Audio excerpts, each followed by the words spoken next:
Daily Bible Reading Day 11. Exodus chapters 1, 2, 3, 4 and 5. Mula sa Magandang Balita Biblia. Exodus chapter 1. Ang pang-aapi sa mga Israelita. Ito ang mga anak ni Jacob na kasama niyang pumunta sa Ehipto, kasama ang kani-kanilang sambahayan, sina Ruben, Simeon, Levi, Judah, Isakar, Zebulun, Benjamin, Dan, Neftali, Gad at Asher. Silang lahat ay 70. Si Jose ay matagal nang nasa Ehipto noon. Paglipas ng panahon, namatay si Jose, ang kanyang mga kapatid at ang kanilang salinlahi. Ngunit mabilis ang pagdami ng mga Israelita, kaya't sila'y naging makapangyarihan at halos napuno nila ang buong lupain. Lumipas ang panahon at nagkaroon ang Ehipto ng ibang hari na hindi nakakakilala kay Jose. Sinabi niya sa kanyang mga kababayan, nanganganib tayo sa mga Israelita. Sila'y patuloy na dumarami at lumalakas kaysa atin. Kailangang gumawa tayo ng paraan upang mapigil ang kanilang pagdami. Baka salakayin tayo ng ating mga kaaway at kumampi pa sila sa mga ito, at pagkatapos ay tumakas sa ating lupain. Kaya't naglagay sila ng mababagsik na tagapangasiwa upang pahirapan ang mga Israelita. Ipinagawa ng Faraon sa mga ito ang mga lunsod ng Pitom at Rameses, mga lunsod na imbakan ng mga pagkain at kagamitan. Ngunit habang inaapi, ang mga ito ay lalo namang dumarami at naninirahan ang mga Israelita sa iba't ibang bayan, kaya't sila'y kinatakutan ng mga Ehipsyo. Dahil dito, ang mga Israelita ay lalong walang awang pinahirapan ng mga Ehipsyo sa paggawa ng tisa at ng iba't ibang mabibigat na gawaing bukid. Isang araw, ipinatawag ng Faraon sina Sifra at Pua, ang mga kumadro ng Hebreo at sinabihan ng ganito, sa pagpapaanak niyo sa mga Hebrea, patayin niyo kung lalaki ang sanggol, at hayaan niyong mabuhay kung babae. Ngunit dahil sa takot nila sa Diyos, hindi sinunod ng mga kumadrona ang utos ng hari, hindi nila pinapatay ang mga sanggol na lalaki. Dahil dito'y ipinatawag sila ng hari, at tinanong, bakit hindi niyo pinapatay ang mga sanggol na lalaking isinisilang ng mga Hebrea? Mangyari po, iba ang mga Hebrea sa mga Egypsya. Madali po silang manganak kaya naisilang na ang sanggol pagdating namin, sagot nila. Kaya't patuloy na dumami at lumakas ang mga Israelita. Ang mga kumadrona naman ay kinalugdan ng Diyos. Sila'y pinagkalooban niya ng mga sariling pamilya. Iniutos naman ng Faraon sa lahat ng kanyang nasasakupan na itapon sa ilog Nilo ang lahat ng lalaking isisilang ng mga Hebrea, at hayaan namang mabuhay ang mga babae. Exodus chapter 2. Ang pagliligtas kay Moises. May mag-asawang buhat sa lipi ni Levi na nagkaanak ng isang lalaki.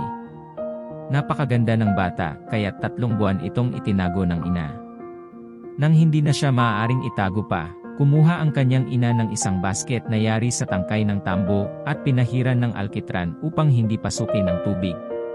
Pagkatapos, inilagay niya rito ang sanggol at inilagay sa talahiban sa may pampang ng ilog. Ang kapatid na babae naman ng sanggol ay tumayo sa di kalayuan upang tingnan kung ano ang mangyayari. Maliligo noon sa ilog ang anak na babae ng Faraon. Natanaw niya ang basket, kaya't ito'y ipinakuha niya sa isa sa kanyang mga katulong na naglalakad-lakad naman sa tabing ilog. Nang may abot sa kanya ang basket, inalis niya ang takip nito, at nakita ang batang umiyak. Naawa siya at kanyang nasabi, ito'y anak ng isang Hebrea. Ang kapatid naman ng bata, ay lumapit sa prinsesa, at kanyang sinabi, kung gusto po ninyo, ihahanap ko kayo ng isang Hebreang mag-aalaga sa sanggol na yan. Sige, ihanap mo ako, sagot ng prinsesa. Umalis ang batang babae, at tinawag ang mismong ina ng bata. Nang dumating ito, sinabi ng prinsesa, alagaan mo ang sanggol na ito, upahan kita. Kinuha ng ina ang sanggol at inalagaan.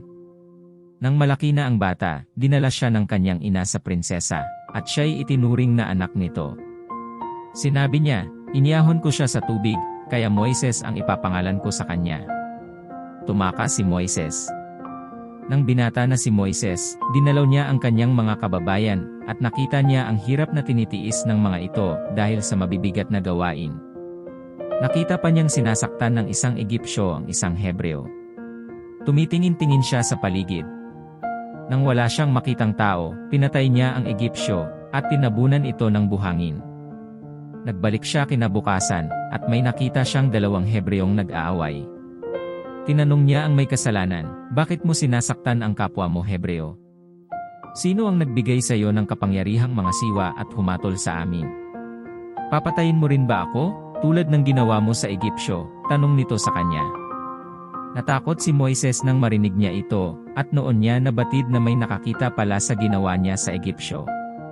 Nakarating ang balita kay Faraon kaya ibig niyang ipapatay si Moises, ngunit ito ay nakatakas at nakarating sa Midian.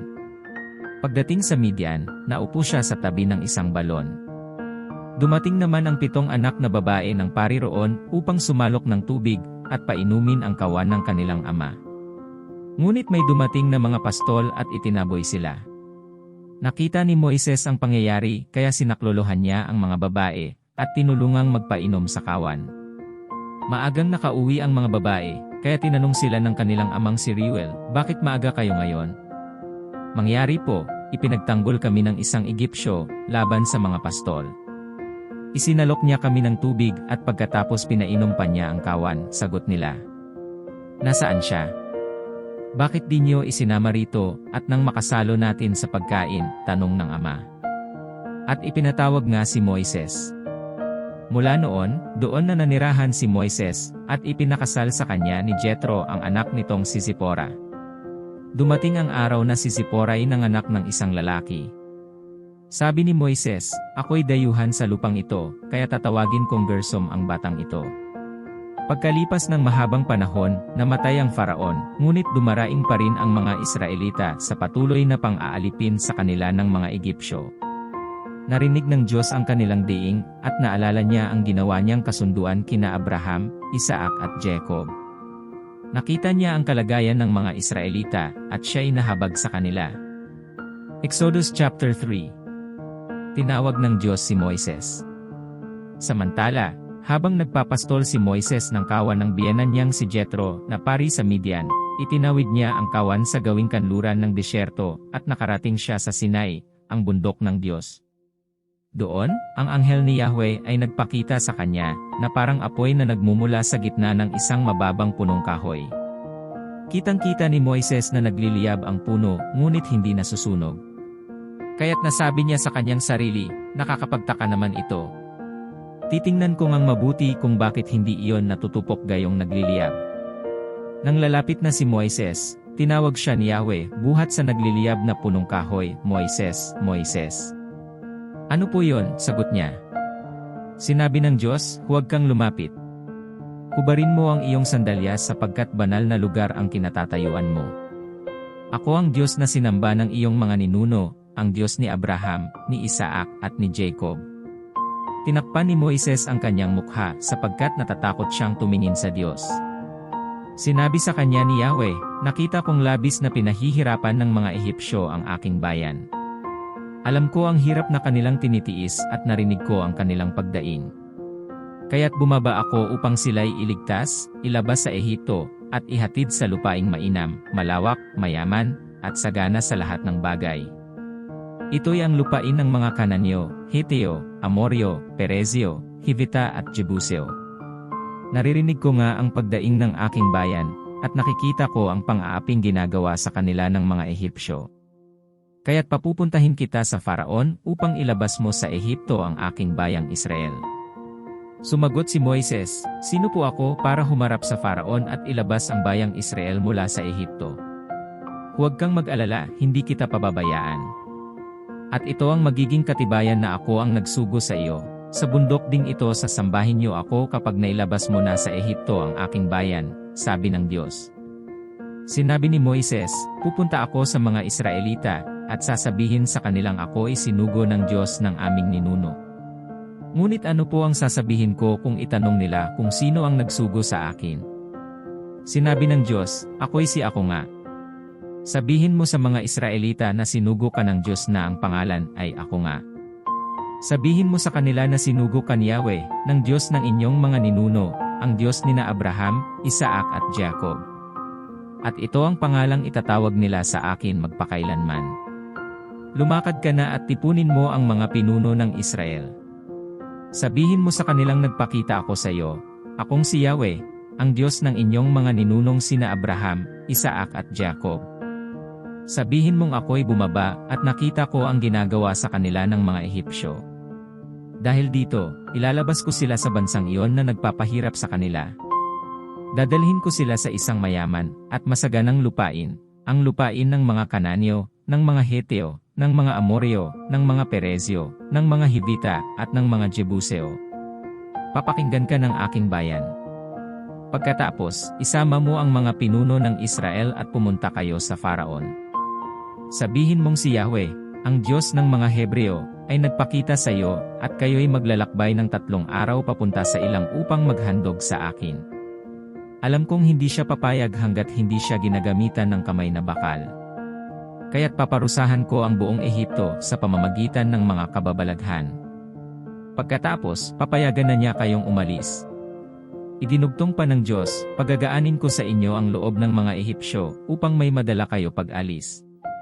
Ang inyong mga kababaihan ay manghihingi ng damit, alahas na ginto o pilak sa kanilang mga Ehipsyong kapitbahay at sa sinumang Ehipsyong babaeng kasama nila sa bahay. Ipasusuot niyo ang mga ito sa inyong mga anak. Sa ganitong paraan ay mapapasa inyo ang ari-arian ng mga Ehipsyo. Exodus chapter 4. Sinugo ng Diyos si Moises. Itinanong ni Moises, anong gagawin ko kung hindi makinig sa akin ang mga Israelita, at hindi maniwalang nagpakita kayo sa akin? Ano yang hawak mo? Tanong sa kanya ni Yahweh. Tungkod po, sagot ni Moises. Ihagis mo sa lupa, utos ni Yahweh. Inihagis nga ito ni Moises sa lupa, at ito'y naging ahas, kaya't siya'y tumakbong palayo. Sinabi sa kanya ni Yahweh, hawakan mo sa buntot ang ahas. Hinawakan nga ni Moises at ito'y naging tungkod muli. Ganyan ang gagawin mo para maniwala silang nagpakita ako sa iyo, ang Diyos ng inyong mga ninuno, ang Diyos nina Abraham, Isaac at Jacob, sabi ni Yahweh. Ipasok mo ang iyong kamay sa damit mo, sa tapat ng iyong dibdib, utos ni Yahweh. Gayon nga ang ginawa ni Moises at nang ilabas niya, ito'y nagkaroon ng sakit sa balat na parang ketong nakasimputi ng niebe.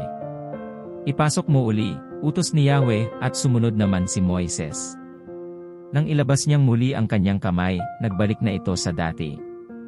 Sinabi ng Diyos, kung ayaw ka pa nilang paniwalaan sa unang kababalaghan, malamang na paniniwalaan ka na nila sa ikalawa. Kung ayaw pa rin nilang makinig sa iyo, kumuha ka ng tubig sa ilog Nilo, ibuhos mo sa lupa, at ang tubig na iyon ay magiging dugo. Sinabi ni Moises kay Yahweh, Panginoon, sa mula't mula pa'y hindi po ako mahusay magsalita. Bagamat nangusap ka na sa akin, hanggang ngayoy pautal-utal pa rin ako kung magsalita. Sinabi ni Yahweh, sino ba ang gumagawa sa bibig ng tao? Sino ang may kapangyarihan para maging bingi o pipi ang isang tao? At sino rin ba ang nagbibigay ng paningin at nag-aalis nito? Hindi ba't akong si Yahweh? Kaya nga, lumakad ka na at tutulungan kita sa pagsasalita, at ituturo ko sa iyo ang iyong sasabihin. Yahweh, maaari po bang iba na lang ang inyong sugiin? Sagot ni Moises. Dahil dito, nagalit si Yahweh kay Moises. Sinabi niya, hindi ba kapatid mo ang Levitang si Aaron? Alam kong mahusay siyang magsalita. Darating siya at makikipagkita sa iyo, matutuwa siya sa pagkikita niyo. Kausapin mo siya at sabihin mo ang lahat ng dapat niyang sabihin. Tutulungan ko kayo sa pagsasalita, at ituturo ko sa inyo ang inyong dapat gawin. Siya ang magiging tagapagsalita mo sa mga tao, at ikaw ang magiging tagapagsalita ng Diyos na magsasabi naman sa Kanya kung ano ang sasabihin niya. Dalhin mo ang iyong tungkod sapagkat iyan ang gagamitin mo sa paggawa ng mga kababalaghan. Bumalik si Moises sa Ehipto. Umuwi si Moises upang magpaalam sa biyenan niyang si Jethro. Sinabi niya, babalik po ako sa Ehipto. Dadalawin ko po ang aking mga kamag-anak doon para malaman ko naman kung buhay pa sila. Pumayag naman si Jethro.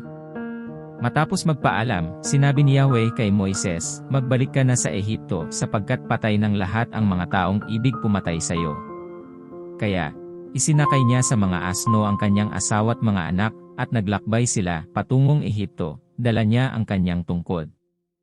Sinabi sa kanya ni Yahweh, pagdating mo sa Ehipto, gawin mo sa harapan ng Faraon ang mga kababalaghang ipinagagawa ko sa iyo.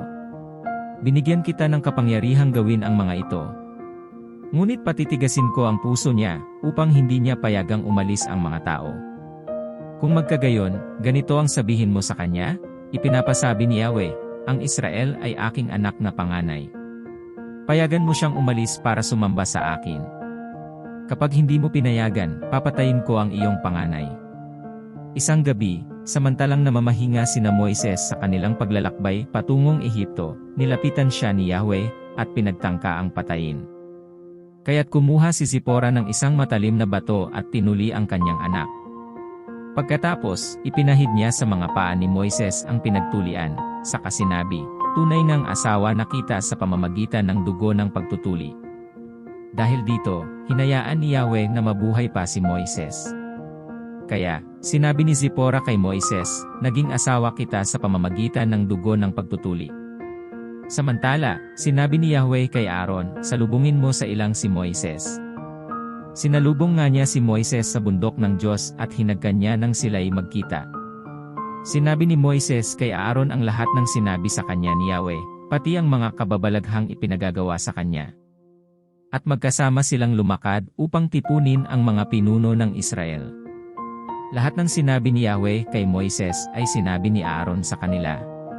Pagkatapos, gumawa si Moises ng kababalaghan sa harapan nila at naniwala ang buong bayan.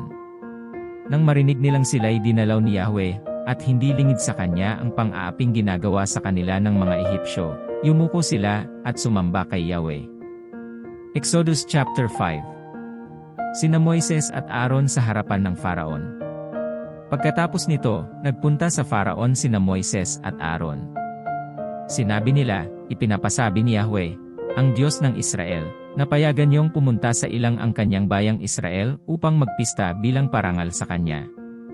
Sinong Yahweh? Sino siyang mag-uutos sa akin, napayagan kong umalis ang mga Israelita? Wala akong kilalang Yahweh. Hindi. Hindi ko papayagang umalis ang mga Israelita, sagot ng Faraon.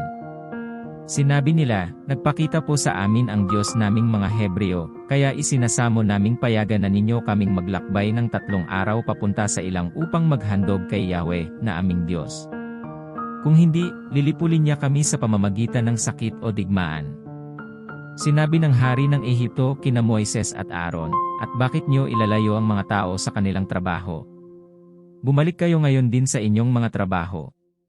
Mas marami na nga ang mga Hebreo kaysa mga Ehipsyo, nais pa niyong tumigil sa pagtatrabaho, sabi sa kanila ng Faraon.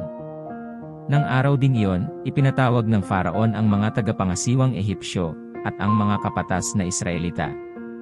Sinabi niya, huwag na niyo silang bibigyan ng dayaming ginagamit sa paggawa ng tisa. Hayaan niyong sila ang manguha ng gagamitin nila. At ang dami ng gagawin nila, ay tulad din ng dati, huwag babawasan kahit isa. Tinatamad lang ang mga iyan, kaya nagpapaalam na maghandog sa kanilang Diyos. Lalo ninyong damihan ang kanilang gawain, at lalo silang higpitan sa pagtatrabaho para hindi sila makapakinig ng kung ano-anong kasinungalingan. Pagkasabi nito ng Faraon, lumakad ang mga tagapangasiwang Ehipsyo, at ang mga kapatas. Sinabi nila sa mga tao, ipinapasabi ng Faraon na hindi na kayo bibigyan ng dayami. Kayo na ang bahalang manguha ng kailangan nyo kung saan mayroon, at ang tisang gagawin nyo araw-araw ay sindami rin ng dati. Ginalugad ng mga Israelita ang buong Ehipto sa paghahanap ng dayami. Sila'y inaapuran ng mga tagapangasiwa, at pilit na pinagagawa ng tisang sindami rin noong sila'y binibigyan pa ng dayami. Kapag kulang ang kanilang nagawa, ang mga kapatas na Israelita ay binubugbog ng mga tagapangasiwa, at tinatanong, bakit kakaunti ang nagawa nyo ngayon? Dahil dito, pumunta sa Faraon ang mga kapatas at nagreklamo, bakit po naman ninyo kami ginaganito? Pinagagawa pa po kami ng tisa, ngunit hindi na binibigyan ng dayami. At ngayon po'y binubugbog pa kami, gayong ang mga tauhan nyo ang may pagkukulang. Sinabi ng Faraon, mga batugan, tinatamad lang kayo kaya nyo hinihiling sa akin na payagan kayong maghandog kay Yahweh. Sige, magbalik na kayo sa inyong trabaho. Hindi kayo bibigyan ng dayami, at ang gagawin niyong tisa ay sindami pa rin ng dati niyong ginagawa. Nakita ng mga kapatas ang hirap ng kanilang katayuan nang sabihin sa kanilang sindami rin ng dati ang kanilang gagawin. Pag-uwi nila mula sa pakikipag-usap sa Faraon, nakita nila sa daan sina Moises at Aaron na naghihintay sa kanila.